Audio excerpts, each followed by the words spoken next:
This channel does not promote any violent, harmful, or illegal activities. All content provided by this channel is meant for an educational purpose only. Top quality और consistent performance के लिए सिर्फ silver pump नाम याद रखना। এবার আমেরিকার প্রেসিডেন্টের সঙ্গে হাত মেলালেন ভারতীয় ব্যবসায়ী ও ধনকুবের মুকেশ আম্বানি।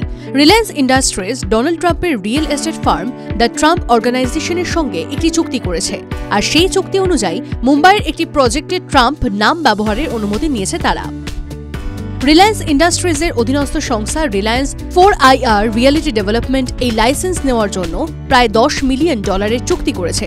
ডেভেলপমেন্ট ফি হিসেবে এই টাকা নিয়েছে দ্য ট্রাম্প অর্গানাইজেশন। এই চুক্তি এটা প্রমাণ করে যে বিদেশি রিয়েল এস্টেট ডেভেলপাররা তাদের প্রজেক্টে ট্রাম্প নামটা ব্যবহারের জন্য উদ্গ্রীব হয়ে রয়েছে। তথ্য বলছে 2024 সালে দ্য ট্রাম্প অর্গানাইজেশন $44 মিলিয়ন বেশি উপার্জন করেছে শুধুমাত্র রিয়েল এস্টেট লাইসেন্সিং থেকে। এর মধ্যে রয়েছে ভিয়েতনাম, দুবাই, সৌদি আরবের মতো দেশ। দুবাইয়ের দামাক প্রপার্টিজ $5.2 মিলিয়ন বিনিময়ে এই লাইসেন্স পেয়েছে। $5 মিলিয়ন খরচ করেছে ভিয়েতনামের হুং ইয়েন হসপিটালিটি।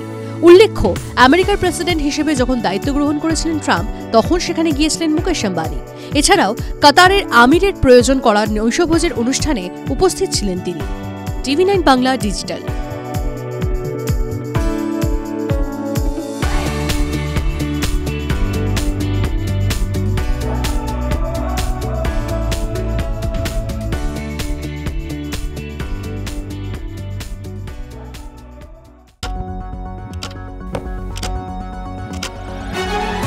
রাজনীতি শুধুই কি রাজার নীতি?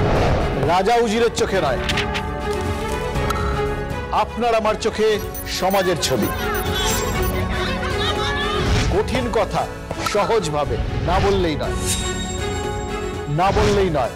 প্রতিদিন রাত 9টায় TV9 বাংলায়। TV9 বাংলা না দেখলেই নয়।